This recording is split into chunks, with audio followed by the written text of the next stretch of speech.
Like when I moved there in 2014, it was just like Disneyland. I know that I get a lot of love from KCRW. The best thing about being in America that time was getting out of Williamsburg. I'll be real. Liam Bailey, what's going on, man? Yo, I'm trying to get, I don't know, you tell me, bro. I don't know what's going on. I'm sat here in my f***ing flat and I want to get doing music. I want to be on tour. I want to be in America. I want to be in Japan, Mexico, France. Money I met, brethren. Tune up to sing. Energy I bring. And love is all I live. Yeah. We need you, man. We need you out in California. When you coming out? Oh, look, like seriously, I don't even know how that hasn't happened. I'm just so baffed by it. I'm so baffed by that. But I know that I get a lot of love from KCRW, which is good.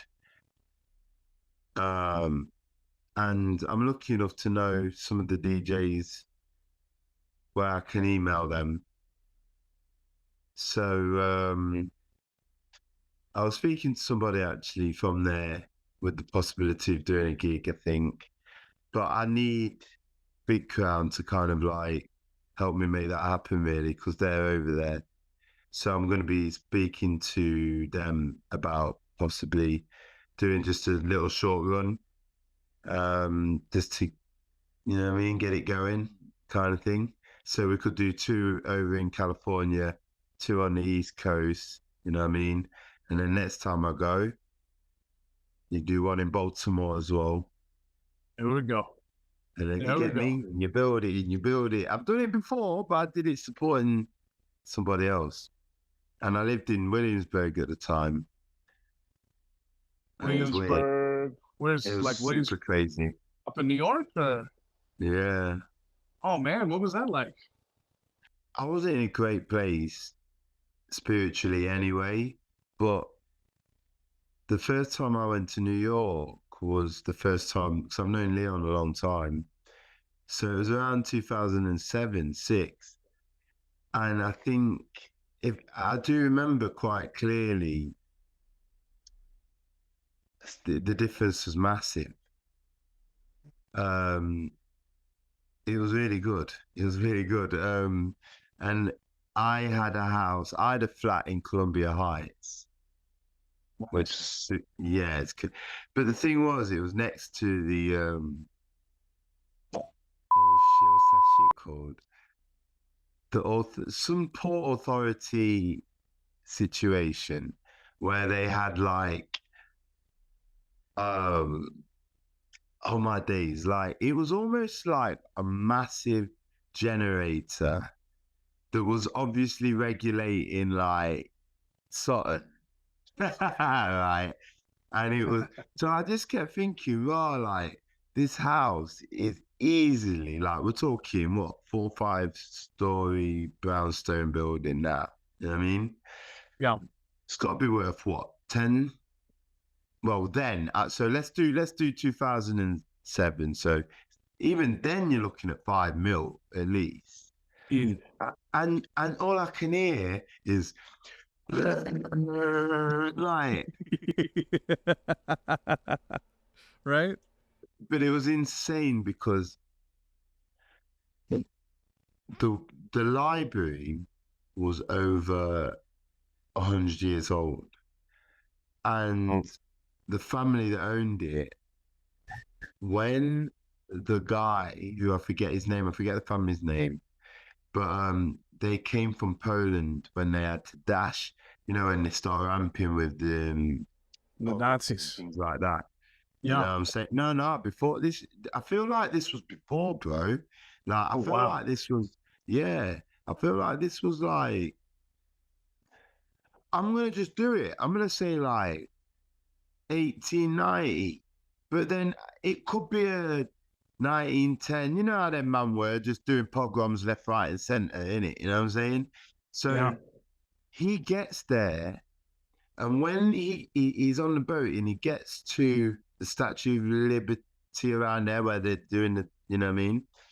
And he turned around and looked at those buildings with not a penny or a dime in his pocket, not a cent or a farthing. And I said, I'm gonna have one of them. I'm gonna buy that. I'm gonna buy one of them. And he bought 2 of them. Wow. Yeah. And his library had everything from the early works of Freud to all of like Carl Jung. He even had, bro, this is how well read this dude was, right? He even had the Protocols of Zion in there. Whoa. And this is a Jewish family. Huh. I wouldn't blame him, bro. I don't want to know who my enemies are. Let me check for you. Right. I want to know. What? Right. There's a book doing up the madness. I would have been intrigued.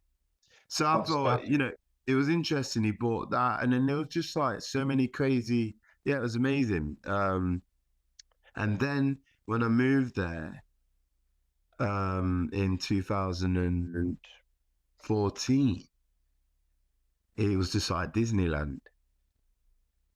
Totally changed. Totally. Like there was a gap. And for there to be a gap, I feel like a Gap store in Williamsburg was kind of like a McDonald's, really. Yeah. You know what I mean? So there was a Gap, there was a Zara, it was just crazy. It was, the pizza spots were kind of like not the pizza, you know what I mean? It was different. And the vibe had changed. And yeah, so I wasn't feeling it, to be honest. I was there for about 6 months. And I was just there promoting my record that I had out at the time with Salam Remy at Flying Buddha. Okay. Which was part of Sony. And so I did it East and West Coast with Paloma Faith there. And the best thing about being in America at that time was getting out of Williamsburg. I'll be real. Shit on the West Coast was crazy. It blew my mind. Why? How so? How so? Just like the drive. I mean, I've never seen landscape like that before. Totally different. It was insane. Yeah. It's like a different planet. Yeah. You know? So I kind of relaxed on the whole Americans haven't got visas and that, like passports. So I remember that was a thing over in England, we'd be like, yo, Americans don't even know what going on. They ain't even got passports, so don't leave. I wouldn't leave. If I've got flipping California down there and then I want to just jump up there and do a little bit of a slide down some, you know, skiing, I can go Washington. If I want to do, you know what I mean? You got everything there. So it was just insane. And for me to enjoy that journey in a dinky van, it was just like that. And yeah, I'm still what, you know, it's amazing. So yeah, I want to be out there, man. Yeah, definitely. I'm done with it. I'm done. I just want to get out of there, play. That's what I'm good at. Yeah, man. We want to hear you. I mean, I've been listening to you for a minute, and there's just so many great songs of yours that I absolutely love. One of them is White Light. Tell me how you made that song, man. That is my song, man. I love that song. So what we're doing now, we're doing 2000 so that album came out in 2000, maybe 2001, maybe. So I wanted to write a happy song, which is a constant, and it never happened.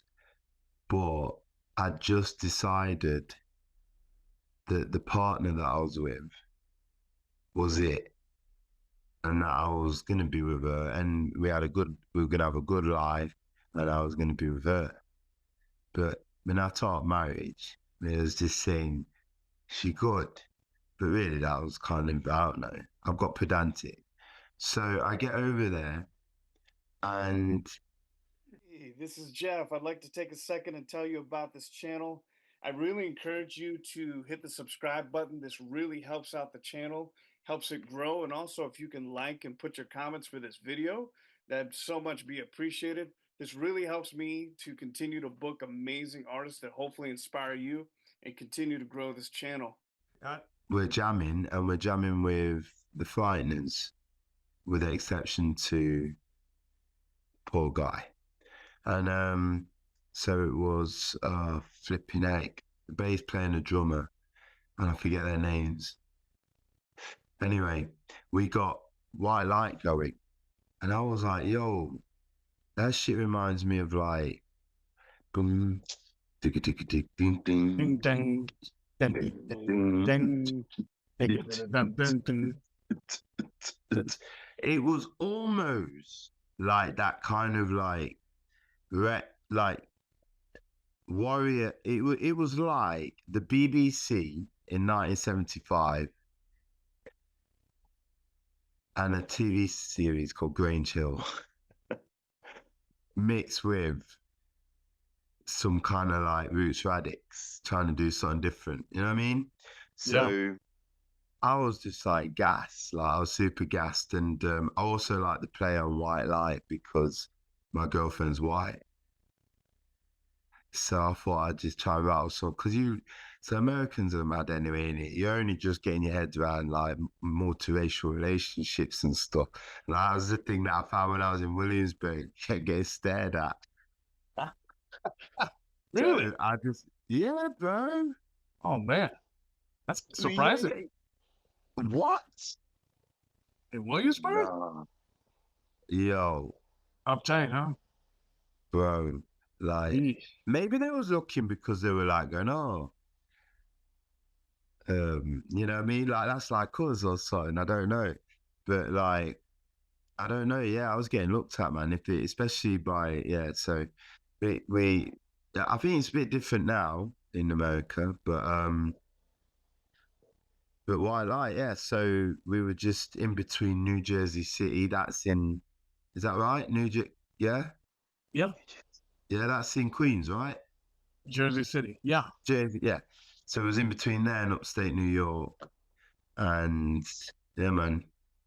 And I love that song. I'm glad you brought it up. I had it on Great Mint. song. I love the dub more, to be honest with you. I got the dub on all the time. Man, I love it. The organ, the beat, your vocals, man, and it's so tight in that chorus, man. It's just like, dang, great song. Thank you, sir. Thank you. I mean, but there's so many that, I mean, how about On My Mind? That song rocks, man. Yo, How'd you do that? Like, yo, dude, there's 3 versions. You know, Leon did a version of that song as well. Really? Yeah.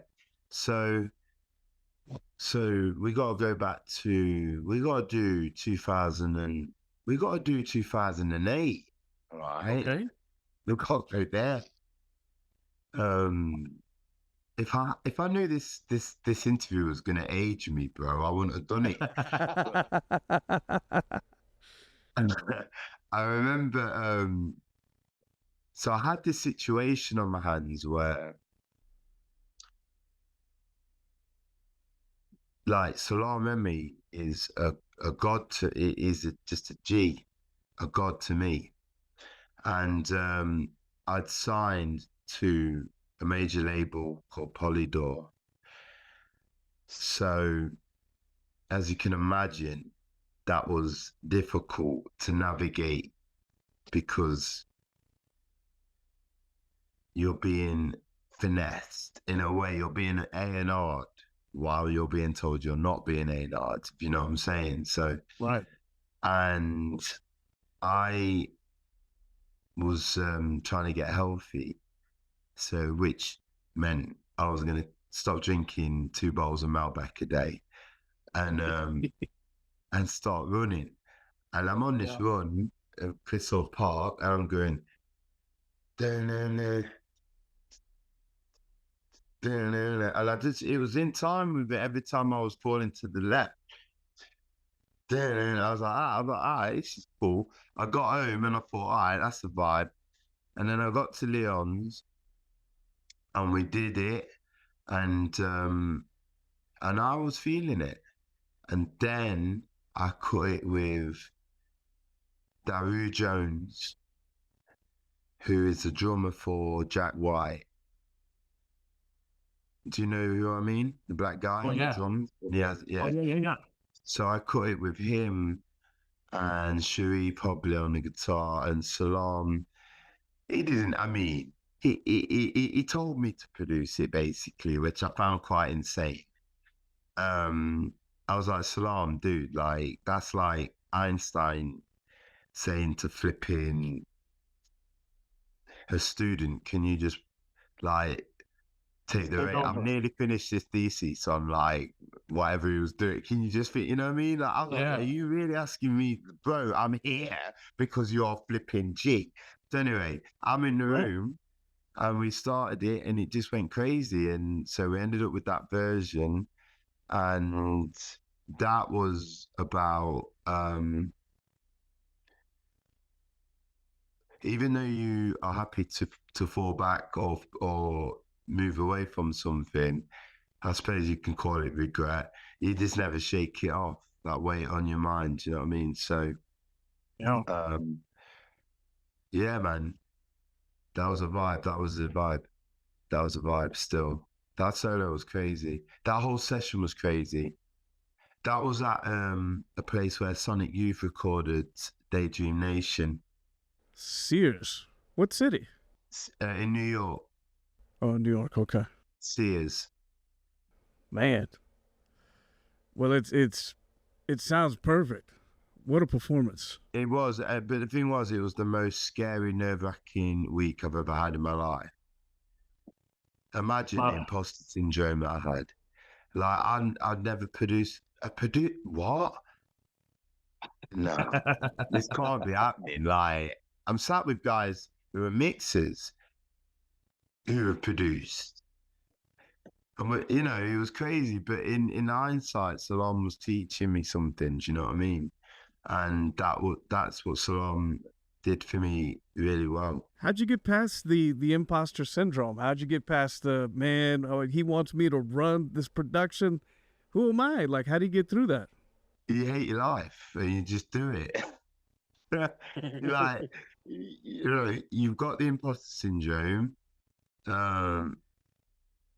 If you can, you'll try and vibe yourself up into as real as you can ego, you know, the good type of ego. But other than that, you just got to keep it moving. And I imagine, I don't mean this in regards to me because I'm thinking of someone else, but I imagine if you just keep it moving, talent will just prevail, innit? So I just was like, I don't like that, I don't like this. And then it just kind of came together. And now I see myself as somebody able to do something like that. So how did it get started? When you were growing up, what was the first music that you remember that you really connected with and that you were like, man, this is...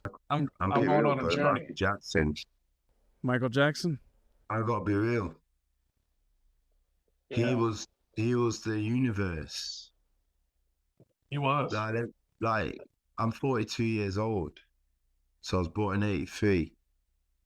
And when I tell you, I watched Michael Jackson on video, cross-legged, on the floor, staring at TV every day. I copied Ben. I copied till I could sing it without crying. And then I moved on to Stevie Wonder. And a lot of the Motown. My mum had a lot of Motown and a lot of like. Obviously, she had the Bob Marley Legend album, but no, she didn't. She didn't have that. She had oh wow, what's he called? Oh, that's it. It'll come to me. And then Dillinger. I remember that Dillinger record, bro. I was happy as Larry. I was sat there for hours just going through 45s, man. So yeah, it kind of started in the soul world, wanting to sing like Michael Jackson. I wanted a military convoy. I mean, when you're getting military convoys in spots, that's when you know what I mean. That's when you know you're doing. And then I got into Oasis because we moved out of Nottingham. Sorry, yeah, Nottingham, and we moved to a village where it was predominantly predominantly, for want of a better word, white people. So, I was exposed to Britpop, and Oasis spoke to me. It did, Yeah. and all of a sudden, the Jimi Hendrix record that my mum had made sense. Because I didn't really understand. You got to remember, I'm listening to a lot of I'm listening to a lot of soul. So I don't know why guys are having to turn up the guitar. What's But that? then I got got older, got into rock and roll at like 13, 14. I was like, whoa. And then I realized Oasis was shit. And, you know what I mean, where the truth was, you know what I'm saying? So that I didn't say that, by the way, because I'm probably going to be with Noel in a few months at his gig. So,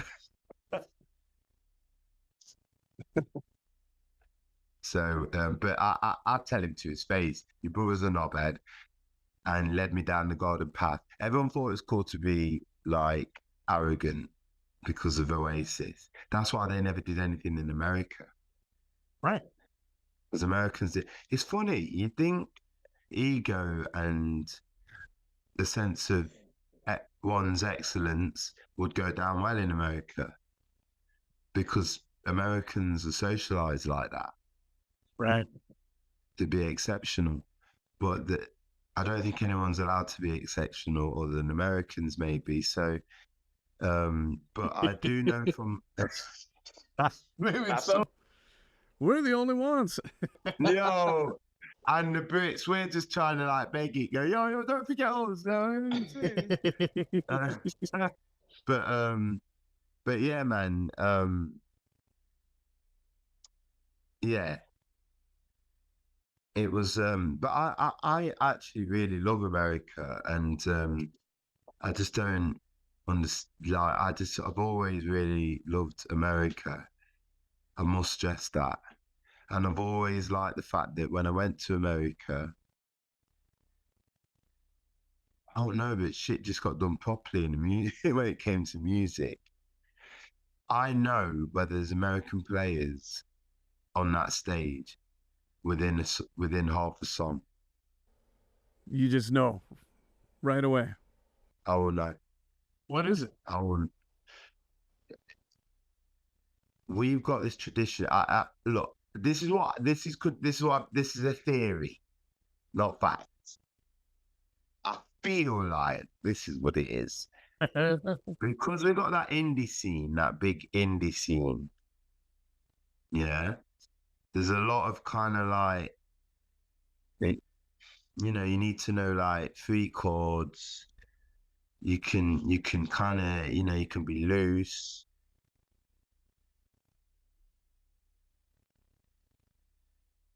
Whereas in America, like an American player will play, there'll be more force. It'll sound more solid.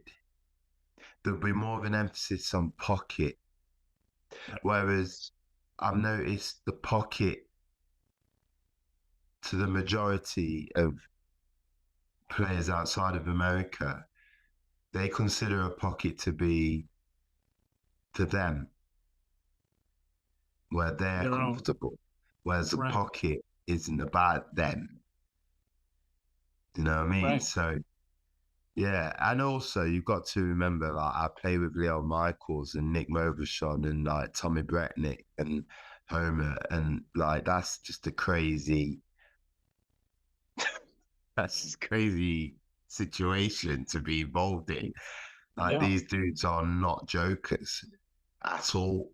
Like, they are serious guys. When it comes to music, I ain't never been in a session where they're not crazy.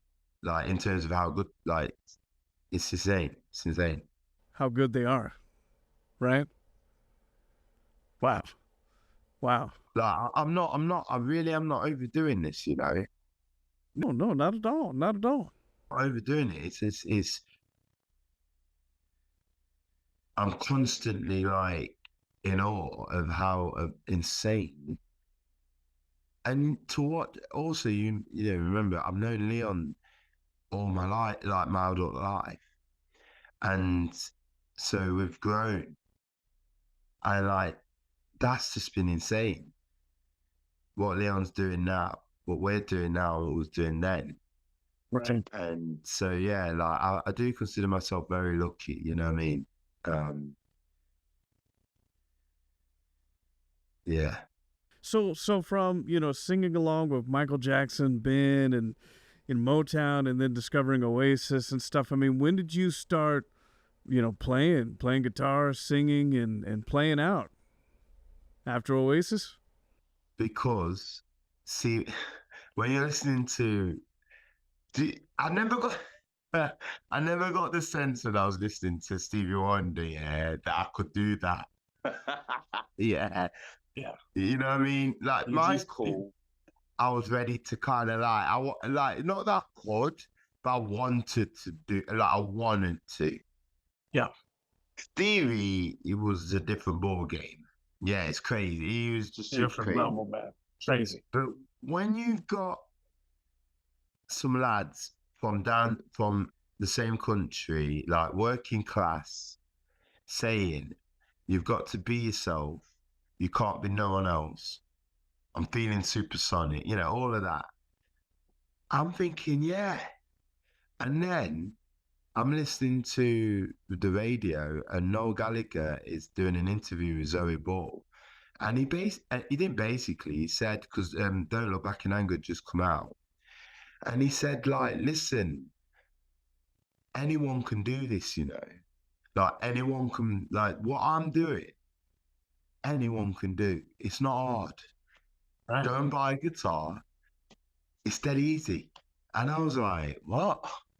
So that's what I did. I bought a guitar. Because Noel Gallagher said anyone could do it. Yeah. Yeah. And he You was just right. You just started playing, and when did you start making songs? When I tried to learn it, like, so I'd get to the verse, I'd get through the first verse of an Oasis song, and then because I'd learned a new chord in that process, that was it. I could never learn the whole song. I was already writing my own by the time I was learning, you know what I mean? So I'd say the first song I wrote was definitely 14, called Self-Esteem. Nice. What was it like to play it out for anybody the first time playing someone your song? Were you nervous? Yeah. Because it was a terrible song.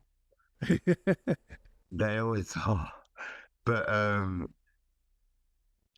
then when I got into my vibe, you know, like I got a band together in school, and I got encouraged a lot by my teachers, because I was a difficult tutor, because I was very hyperactive, do you know what I mean? So once they saw that I was into music, they encouraged that a lot. And so I was very lucky in that sense. And so once we started getting a few songs together, you know, I couldn't wait to go out and sing. You know, the first time I got positive feedback from singing was at Stars in the Light. It was like a talent contest for school at the end of school. And I sang R. Kelly, I believe I could. Oh, did you? You know, I changed my mind at the last minute. I was gonna do Half on a Baby. I don't know what I was thinking. Anyway, the like all the hot girls from the school at the front just started screaming from the first line, and I thought, oh, okay. this is a vibe. That's good work. And then I was like, yeah, so yeah, man. And then my teacher come up to me and he, last day of school, and said there was an acoustic night once every last Sunday of the month. Would I like to go? And that's where I was introduced to Sam Genders, who I've been writing with for years, who writes with me on Zero Grace. And yeah, rest is kind of like a little bit of that history anyway. Man, that's so interesting. Now tell me about discovering your voice, because your voice, man, not only is it fantastic, but it's so like it's unique, it's you. It's like it's unmistakable. How do you discover your voice? How'd you do that? I'm quite an I love music, brother. I can't explain. I can't stress that enough. Like, so I'm a magpie in the sense that I don't care what genre it is. If it gets me, I'm there. And I tend to like get so involved in it that I'll consume it totally. And I think maybe I taught myself how to sing by listening to watching Michael Jackson for a start. And then I started to sing in a rock and roll band. So that taught me the difference between Sweet Boy and, whatever that is. So, and I never got taught to sing. My manager at the time made sure I didn't get singing lessons because he didn't want me to start sounding R&B or like, and I didn't either. I hated the light. I've never liked Beyonce's voice. Never. Really? Never. Not your thing. I think she's an amazing artist. The talent is insane. Oh, yeah. But she ain't got that tone that you go, oh my days. She ain't no Lady Ray. She can't chat to Lady Ray when it comes to tone. Right. You know what? I'll go further. Lady Ray writes better songs. Yeah. Yeah. So I've never been all of that. With all the runs. I got over that when I put the Boys to Men records down and the R. Kelly bits, and I got over it, and I realized it was about the songwriting and tone. And luckily, I knew that I had a good tone because people told me that. So, and then, sorry to long your answer out, but over this last 5 years, I've managed to explore it even more because me and Leon have been at the desk like, okay, we don't want to do that again. We don't want to do this again. Let's try ting. Let's try this. And I'm trying ting. You know what I mean? Just trying a new, like, so She Hates This Life, for example, is the first time because it's quite chatty. Right. You know what I mean? It's not exactly like, it's not. And so I was like, yeah, let's do. And then before you know it, we both really like it. Whereas that was kind of alienating for Leon at first because the English accent's quite prevalent. You know what I mean? Yeah. And now we're up for doing loads of that shit. You know what I'm saying? So I think Leon's helped me a lot in that, in terms of working with good producers. It helps know what you're good at in terms of, because I completely, if Leon says that it's shit, like, if I really like it, like if I think it's super amazing and he says it's not, I will begrudgingly go with him. That's it. You trust him. I'm not, but that ain't to say that I'm not right, because sometimes it'll be like, oh, I'm glad I listened to him. Like, I'm glad I listened to him for Conquer and Divide when he put me screaming in the track. I didn't want that. And I did, but he explained what breaking the fourth wall was and all of that. And I was like, oh, I quite like that. All right, let's do that. But then there's been times where I've had a mix back and I'm like, why, bro, your mix was the bad boy mix. Right. No, don't always say, oh, yeah. We'll go through that. We'll go with that mix.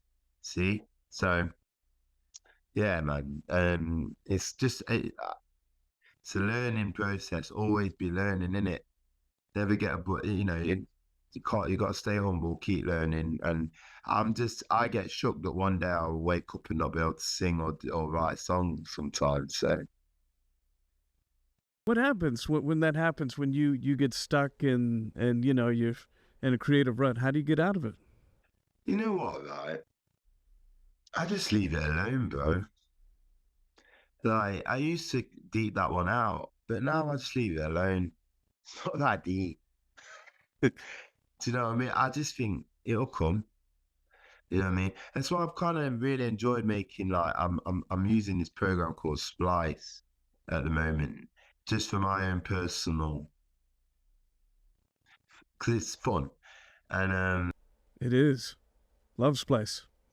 It is. All kinds of sounds. So creative. whatever I do on there, I get my man to replay. And this shit'll sound crazy. So like I'm just there with these 8-bar loops being like, can't wait till Nick gets hold of this or like my man gets hold of it. You know what I mean? So Yeah. I've really enjoyed that aspect. And also I've got a new found respect for dub producers dealing with splice, yeah, because that shit's not regimentated. You've got to go with feeling, it's spiritual. It's hard to do that when you're dealing with blocks and samples. So that's the thing about your music that I love, is that you switch up so many different styles and it all works, but the voice is constant, man. That voice is the link between all the music. I mean, what do you think about that? Because you do the rock stuff, you could do the ballad, you do it all. Yeah, but I get so much I think it's the way to be. But like people just constantly just need to know what you are or who and like they want this boxing thing, this genre thing, what it was created by them for them. So, And I understand it, so I think that with me I have such an eclectic music taste and an inability to say no to myself. I just get stuck in, mate. Fuck it. I'm good at it. Why not? you know, Yeah, why not? You know what I mean? Like, I got sent if I get sent something crazy good, bro. You know what I mean? I can't help it. So yeah, I like when I go back over there in the fall, I'm getting him on some dancehall. Hey, how about You Saw the Devil in Me? How did you put that together, man? That's a great song. Wow. That was a deep innit? too. Yeah, deep. Bad-minded.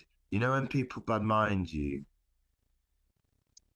and I was in a toxic situation, and the only way I could articulate it was that, yeah, I was being bad-minded to the point where the person could only see the devil in me and put Yeah. it on me as well. Like it created that reality as well. So what I mean by that is it was all in their head. And so once you've gone that far, you need to rewire that shit. You're done. So yeah, it wasn't an easy one to sing or write, but is it?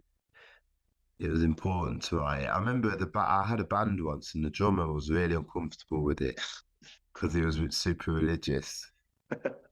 And I was like, listen, bro, if you want to go and fucking, it's Thursday, you've only got another couple of days to wait so you can join in your Christian band, bro.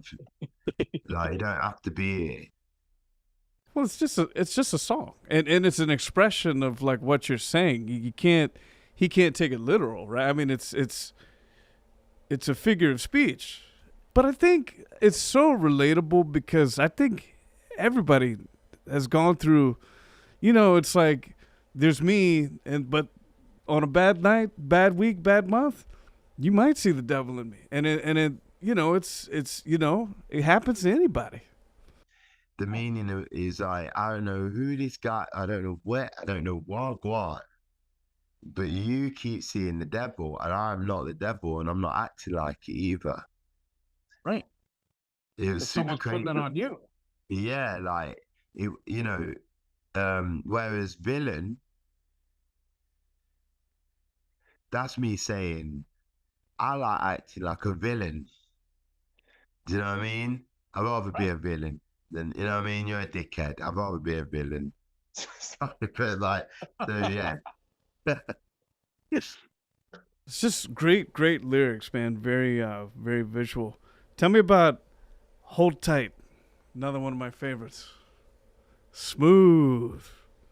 But I just wish I'd gone a bit more feel up in the bridge.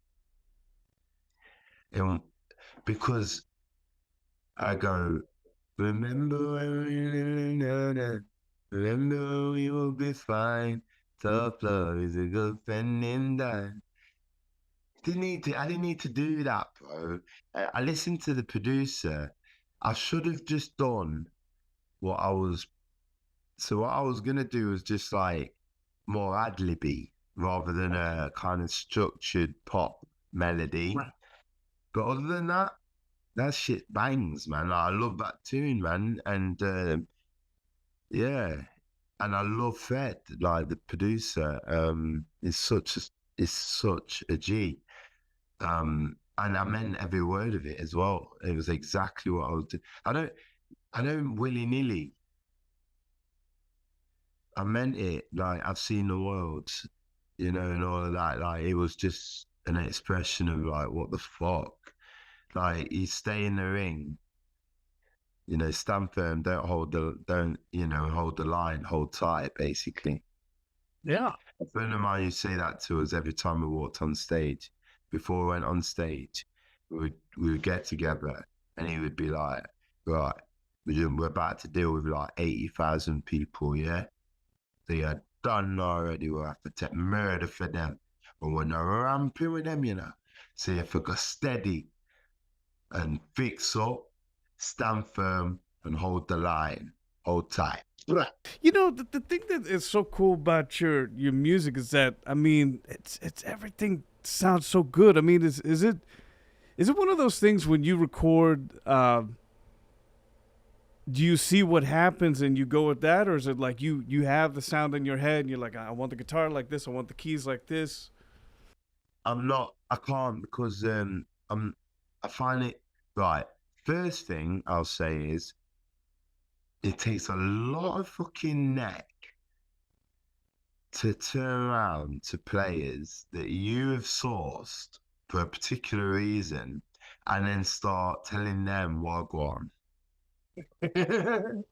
For me, I just think that's a crazy mindset to have, you know what I mean? Um, but generally, yeah, like I'll have the guitar in my hand, we're vibing, we're listening. If I don't like it, we're not running with it. Um, like for example, Champion. Um, Leon is at the organ. I'm like pacing around the studio, and he's doing this. He's doing the stab, and then I'm like, "Yo, we're not doing when they learn again. Do it quicker, bruv." And then So he does it, and then while he's recording it, I'm playing the synth bass. Nice. And he didn't realize that I don't know what he thought, but so yeah, like it's got to invoke something in me, otherwise it's a waste of time. So that might be why there is a thread, because I generally go with the things that resonate with me, and that will be mainly in tune with how I sound, I imagine. I'm not sure, but either that or I'm good at listening to producers. And I'm not stressed. I work with like some of the best musicians and producers, and I do every day count myself very lucky for that. What's your process of finding the best musicians to work with and producers? How do you do it? They come to Bob, like they hit me up. Super crazy, like it's super crazy.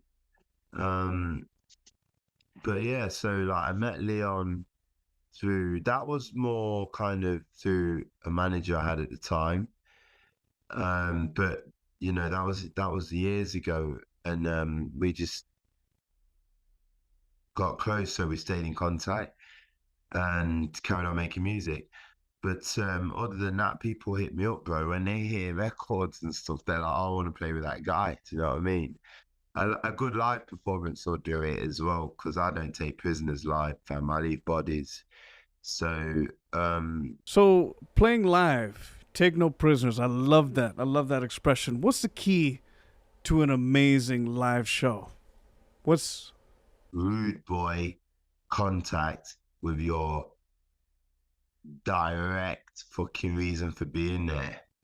Direct rude boy swag. If you have to jump on that and be like, and let them know the facts. And the facts are these. I'm here to do slappings.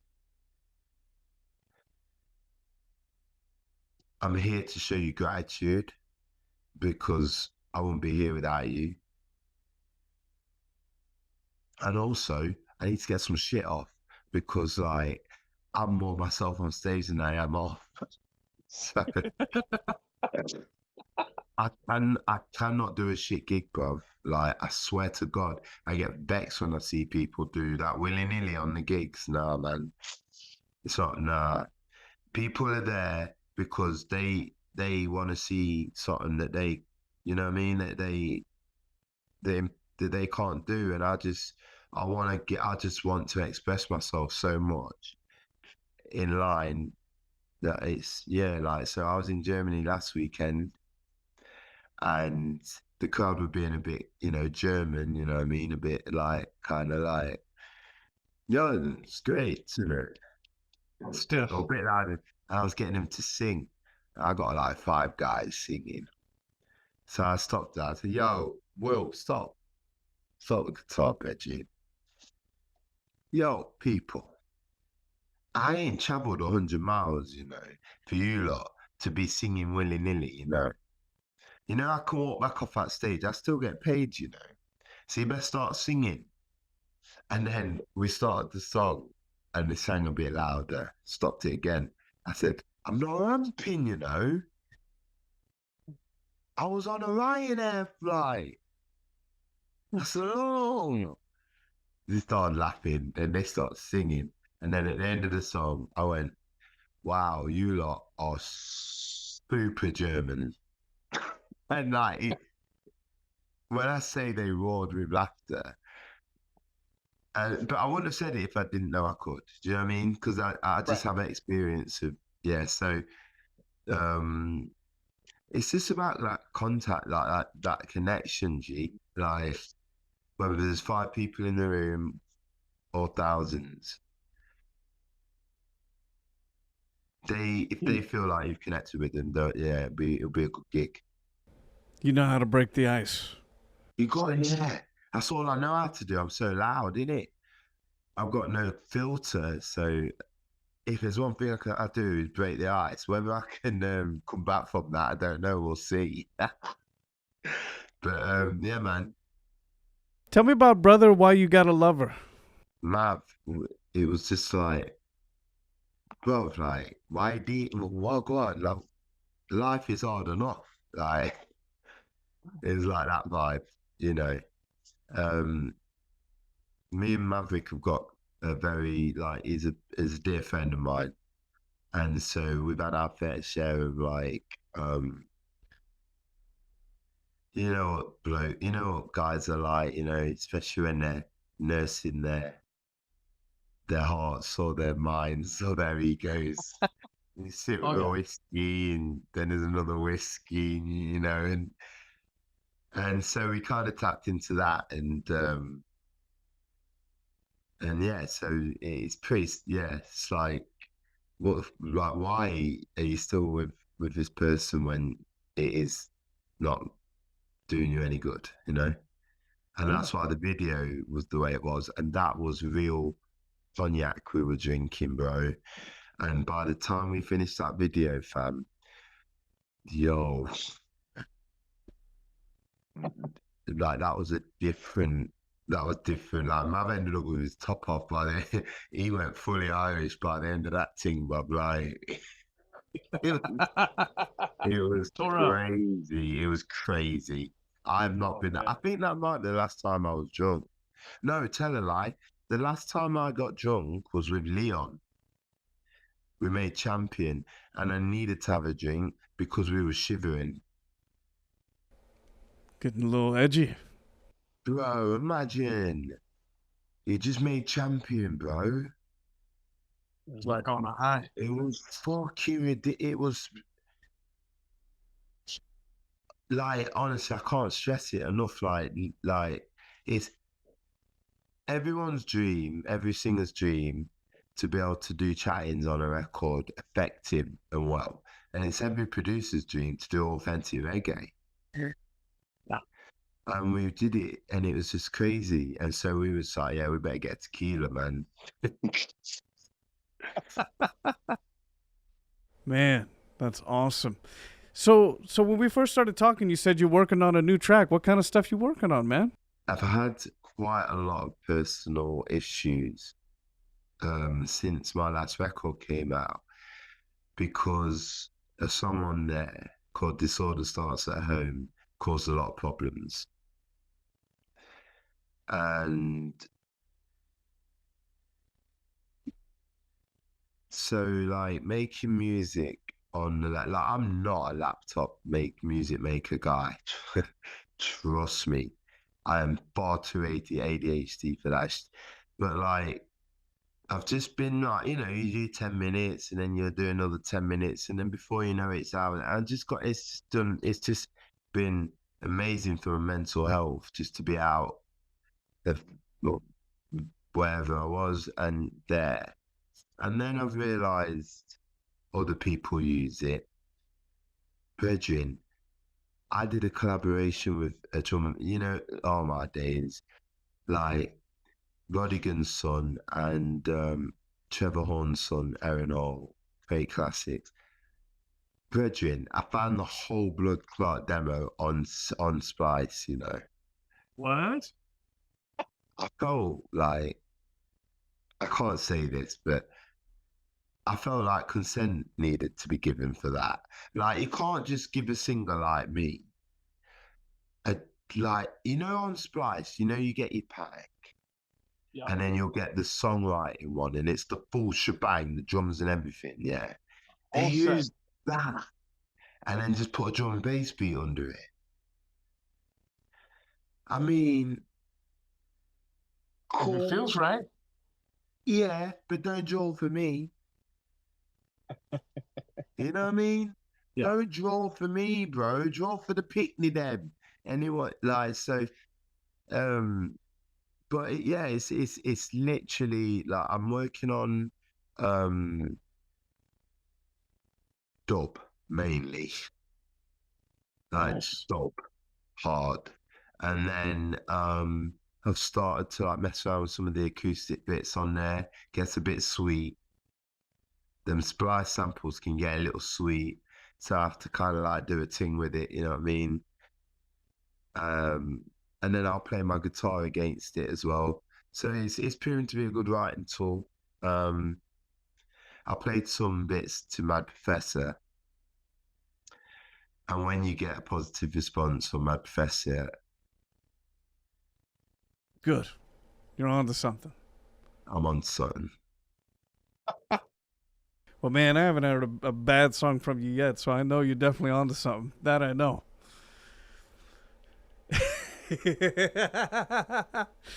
So what's Honestly, going I on? feel very fortunate.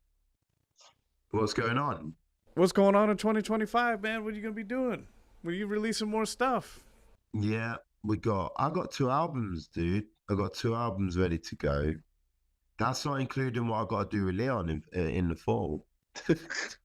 Oh man, 2 in the bag. While I've been waiting for Leon, what do you think I'm gonna do? Yo, do these man really think they're that like I'm sitting here doing nothing? Jesus. So anyway, we had that talk and but yeah, so I've been doing my bits, my dub, you know what I mean? And then I've been working I done a record with a dear friend and someone I've met, one of the first producers I met, called Jimmy Hogarth. And then I've just been making, got another record that's basically complete. And then in the fall, which is far too vague a term for me, but in the fall, I'll be going to Leon to start which would be the third record, fourth, including in inversions. So we intend to get one of those records out before fall, and then we'll see what I got. I've got Glastonbury. I'm playing with Prince Fatty because Prince Fatty has all the stems from the Roots Radix. All right. Bro, it's not a joke thing. He's got stems of Lee Scratch Perry's, bro. We're doing Sun is Shining, fam, without the vocals, and he's gone militant. There's going to be so much murder. Like, it's going to be crazy. That. So me and Fatty are doing Friday, and then I picked the other dub artists, and then on the Sunday I'm playing, and then I play Boomtown Festival, a few more, and then yeah, more magic with Leon. I'm really looking forward to going back out. I haven't seen Leon for like a year and a half, so I'm looking forward to that. Man, exciting. 2 albums and one more. And something's going to come out in the fall. You know what's crazy? I make like none of this music, like like people get all in their feelings, like oh right, it's got to come out like bro, like it can come out at any time, Um, and that's the beauty of the music I make. Like I don't make like trendy, when you're onto the trends and on the pop thing, and you got to be at that minute for when that wave is there. Whereas all Right. my things or it's just like it's always just like kind of like timeless vibes, you know what I'm saying? So so I'm not worried really about doing too much. Some of my people are, but I'm not. Um and I'll end up playing some of that music to Leon anyway, and it what I mean, you never know, it might get re-recorded. So um but yeah, so that's it for me for 25. I'm just knee deep in the dub. I'm knee deep in some shows. I'm doing an acoustic tour, and then I'll see the year out with Leon, and then maybe something super crazy might happen. But Liam, man, I appreciate it. Where can we find you online? that's so funny because I was just correcting my Cloudflare mistakes. I would just stick to Spotify, YouTube, and liambailey.music at Instagram. Don't try and reach me on TikTok because that thing's super strange, right? Yeah. It's strange. So yeah, Instagram's the vibe. And hit me up as well because I'm chatty patty. So whoever hits me up on Instagram, you know what I mean? There's a channel there for my subscribers where they're getting to hear all of this music that I'm making that I'm not releasing. Nice. So just for, so like if my professor says the dub's good, he goes on the subscribers thing, you know what I mean? So it's like that. Well, Liam, it's been an honor and a privilege, man. I'm a big fan, and man, You're just as cool as your music is. Thank you. And thank you for fucking, you know what I mean, wanting to check me out, dude. It's like I say, it's a journey. And I feel like I'm going to be here for a minute. And hopefully we get to chat again, you know what I mean?